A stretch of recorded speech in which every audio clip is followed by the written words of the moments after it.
আসসালামু আলাইকুম এভরিওয়ান, কেমন আছেন সবাই? আমার মাটির রান্নাঘরে স্বাগত। তো আজকে প্রথমেই আমি আমার মাটির রান্নাঘরটা আপনাদের দেখাই। তো আজকে আমি রান্নাঘরের পরেই যাব। তার আগে আপনাদের দেখাবো একটি প্রত্যেকটা মেয়েরই টক যেরকম পছন্দ। আপনারা টাইটেল এবং থাম্বনেল দেখেই তো বুঝতে পারছেন যে আসলে কী বিষয় নিয়ে আমি চলে এসেছি।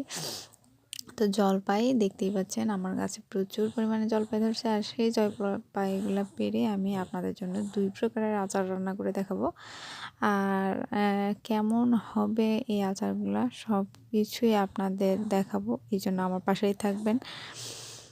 তো দেখতেই পাচ্ছেন আমার কতগুলো জলপাই ধরেছে, আর এই জলপাইগুলো কিন্তু গাছের যেহেতু আর টাটকা টাটকা পাড়া এবং টাটকা পেড়েই আমার জলপাই আচার করা। তো আমার মনে হয় আমার এই ভিডিও যতজন দেখবে প্রায় প্রত্যেকটা আপুরই এই জলপাই দেখে মুখে পানি চলে আসবে। আমারও চলে আসছে অবশ্য। তো আমার মনে হয় যে জলপাইয়ের আচার পছন্দ করে না এমন কোনো আপু নেই, সবাই পছন্দ করে।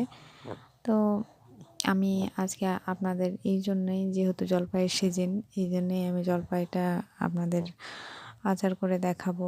তো আমার টিপসগুলো ফলো করে আচার করবেন তো অবশ্যই ভালো হবে। বিশেষ করে অনেক আপুই আছেন যারা আমার চাইতে ভালো জলপাইয়ের আচার করতে জানে। তো যাক, আমিও আমার মনের মতো করে, আমি যেহেতু প্রত্যেকটা ভিডিওতে বলি যে আমার মনের মতো করে আমি রান্না করি, আমার মনের মতো করে আমি যে কোনো জিনিস রান্না করতে পছন্দ করি। তো আজকে আমি আপনাদের জলপাইয়ের আচার করে দেখাবো। যে জলপাইয়ের আচার খেয়ে অবশ্য অনেক সবার ভালো লেগেছে। অবশ্যই আপনারা এভাবে ট্রাই করে দেখবেন, সবার ভালো লাগবে ইনশাআল্লাহ। তো এইভাবে আপনারা জলপাইগুলোকে কুচি কুচি করে কেটে নেবেন, আর ভিতরের আটিটা এভাবে ফেলে দেবেন। দেখতেই পাচ্ছেন আমার যখন কুচি কুচি করে কাটা হয়ে গেছে তখন আটিটার শেষ অংশ আমি ফেলে দিয়েছি। আপনারাও অবশ্যই এইভাবে ফেলে দেবেন। আর কেউ যদি মনে করেন যে না আমি আটিটা রাখবো, তাহলে রাখতেও পারেন, সমস্যা নেই। তো আমি প্রথমে আমার জলপাইগুলোকে ভালোভাবে ধুয়ে নিয়েছিলাম। ধুয়ে নেওয়ার পর এভাবে কুচি কুচি করে কেটে নিয়েছি এবং নিয়ে নিয়েছি এখানে পেঁয়াজ কুচি আর রসুন কুচি। তো আপনারা অবশ্যই এখানে পেঁয়াজ কুচি বা রসুন কুচি যে কোনোর মধ্যে একটা দিতে পারেন। কেউ যদি মনে করেন যে না আমি পেঁয়াজ কুচি দিব না, তাহলে পেঁয়াজ কুচি নাও দিতে পারেন, রসুন কুচিটাই দিলে হবে। তো আমি কড়াইয়ে পেঁয়াজ কুচি দিয়ে দিলাম, সাথে রসুন কুচি, এবং এই মশলাগুলো নিয়েছি দারুচিনি, এলাচ এবং বড় এলাচ।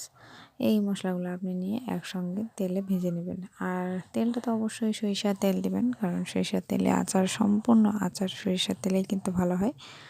তো অবশ্যই আপনারা সরিষার তেলে আচারটা করে নেবেন। আর সরিষার তেল দিলে কি আসলে আচারটা ভালো হয়, তাই দেবেন। এভাবে আমি পেঁয়াজটা ভাজা ভাজা করে নেব। যখন আমার পেঁয়াজটা লাল কালার হয়ে আসবে, দেখুন আমার পেঁয়াজটা যখন ভাজা ভাজা আসবে, এখানে এইরকম বুদবুদ ছাড়বে, যেহেতু সরিষার তেল দিয়েছি সেই কারণে আমার বুদবুদ ছাড়ছে।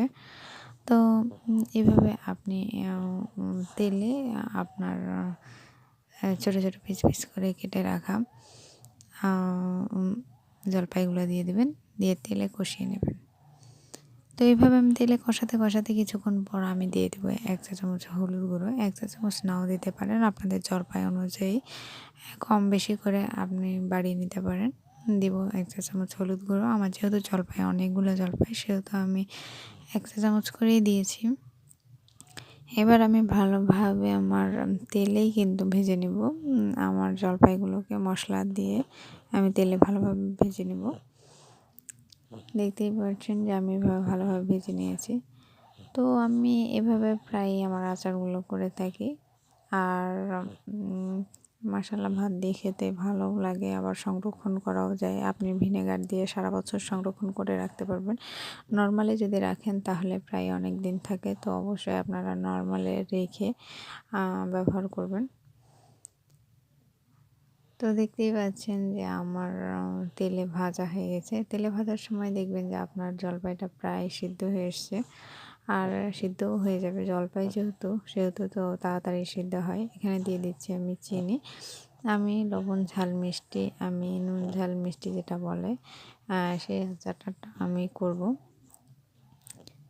এইভাবে আমি চিনি দিয়ে ভালোভাবে ভেজে নেব, কারণ চিনিটা গলাতে হবে, এই জন্যে আমি ভালোভাবে গলিয়ে নিয়েছি। আর যখন চিনিটা গলে যাবে তখন কিন্তু অনেক সুন্দর একটা কালার আসবে, যে কালারটা দেখে কিন্তু ভালোই লাগে। মাশাআল্লাহ আমার আচারটাতে কিন্তু কালার আসতে শুরু করছে। তো আমার চ্যানেলের পাশেই থাকবেন, আমার চ্যানেলটিকে সাবস্ক্রাইব করবেন। আমি জানি হয়তো আমার ভুল ভ্রান্তি অনেক হয়, সেই ভুল ভ্রান্তি আমাকে ক্ষমা করবেন। এখানে আমি লবণ দিতে ভুলে গেছিলাম, তাই একটু পরে লবণ দিয়ে নিলাম স্বাদ অনুযায়ী, স্বাদের মতো। তাই আপনারা অবশ্যই একটু লবণ দেবেন যাতে আচারটা স্বাদ হয়। তো আমি একটু গাঢ় কালার আনার জন্য গুড় দিয়েছি। আপনি যদি পারেন তাহলে গুড় দেবেন অবশ্যই। তো এখানেই আমার আচারটা কমপ্লিট হয়ে গেছে। তো দেখতেই পাচ্ছেন, আপনারা এটা পুরোটাই গলিয়ে দিতে পারেন, আবার ইয়েও রাখতে পারেন। তো আমি আরেকটা প্রসেসিংয়ে যাচ্ছি। এই আচারটাও কিন্তু সেম প্রসেসে, কিন্তু এটা আলাদা। এখানে পেঁয়াজ কুচি আর রসুন কুচি নিয়ে নিয়েছি। আবার তেল দিয়ে দেব। তেল দেওয়ার পর আমি সেম প্রসেসে কিন্তু পেঁয়াজটা ভেজে নেব। তো দেখতেই পাচ্ছেন যে পেঁয়াজটা আমার ভাজা শুরু হয়ে গেছে। সেই একই বুদবুদি শুরু হয়েছে। আমি সেই রকম এলাচ টেলাচ সব মশলা দিয়ে দিয়েছি।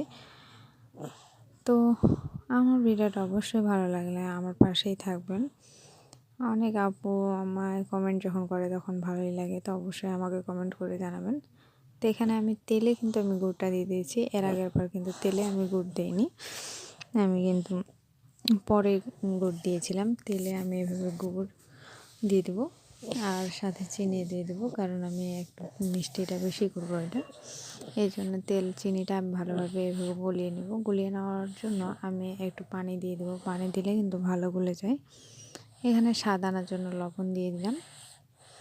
তো ওখানে আমি পানি দিয়ে দিয়েছি, দেখতে পাচ্ছেন। আমি আর একটু পানি দিয়ে দেবো। পানি দিয়ে ভালোভাবে আমি এই চিনি এবং গুড়টাকে ভালোভাবে মিশিয়ে একটি শিরা তৈরি করে নেব। শিরাটা তো দেখতেই পাচ্ছেন, যখন বুদবুদি আসবে বা ভালোভাবে একটু আঠালো অবস্থায় আসবে, তখন আপনি আপনার একটু হলুদ গুঁড়ো আর একটু মরিচ গুঁড়ো সামান্য, যেখানে আমি এটা কিন্তু আমার অল্প একটু করছি, তো আপনারা আপনাদের জলপাই অনুযায়ী অবশ্যই করবেন। তো দেখতেই পাচ্ছেন যে আমি আমার এই রসটা ভালোভাবে গাঢ় করে আঠালোভাবে একটা ভাব নিয়ে চলে আসছি। আর আঠালো ভাবটা হলে কি আসলে ভালো হয়। তো আঠালো ভাবটা হওয়ার পর কিন্তু আমার জলপাইগুলো আমি দিয়ে দিয়েছি। তো দেখতেই পাচ্ছেন জলপাইগুলো আমার প্রায় সিদ্ধ হয়ে গেছে। এইরকম করে আপনারা অবশ্যই এই আচারটা করে দেখবেন। ওই আচারটা কিন্তু আমার গলা ভাব হয়ে গেছিলো, কিন্তু এই আচারটা আমার গলেনি। এই আচারটা আপনার গোটা থাকবে, তো দেখেও ভালো লাগবে আর খেতেও কিন্তু অনেক সুন্দর লাগবে। দেখতেই পাচ্ছেন আমার কালারটাও কিন্তু অনেক সুন্দর এসেছে। ওই আচারের চাইতে কিন্তু আমার এই আচারের কালারটা কিন্তু অনেক সুন্দর। আমি 2 প্রসেসে করে দেখলাম যে আসলে আমার কোন আচারটা বেশি ভালো হয়। তো মাশাআল্লাহ আমার এই আচারটা ভালো হয়েছে। তো শেষ পর্যায়ে আপনারা সব মশলাই দিয়ে দেবেন, দিয়ে রান্না করবেন, তাহলে ভালো লাগবে। তো আমার 2টি আচারের মধ্যে কোন আচারটা বেস্ট ভালো লাগলো আপনারা অবশ্যই ট্রাই করে আমাকে জানাবেন। আমার পাশেই থাকবেন, আমার চ্যানেলটি সাবস্ক্রাইব করে দেবেন, আর আমার ভুল ভ্রান্তি হলেও ক্ষমা করে দেবেন। তো আমি আপনাদের এই আচারটা সম্পর্কে বলবো যে এই আচারটা অনেক দিন নর্মাল ফ্রিজে সংরক্ষণ করে রাখা যায়। তো আপনারা চেষ্টা করবেন যে এই আচারটা সংরক্ষণ করে রেখে খেতে, কারণ যেহেতু জলপাই সিজন, জলপাই তো অনেক আসে না। দেখতেই পাচ্ছেন আমার কালারটাও কি সুন্দর এসছে, মাশাআল্লাহ অনেক সুন্দর এসেছে। তো অবশ্যই আপনারা এইভাবে রান্না করে দেখবেন যে ভালো হয়। তো দেখতেই পাচ্ছেন, তো আমার তো অনেক কথাতে ভুল ভ্রান্তি হয়, সেটা তো বুঝতেই পারছেন। আর আমার কথা বলে সেরকম একটা অভ্যাস তো নাই।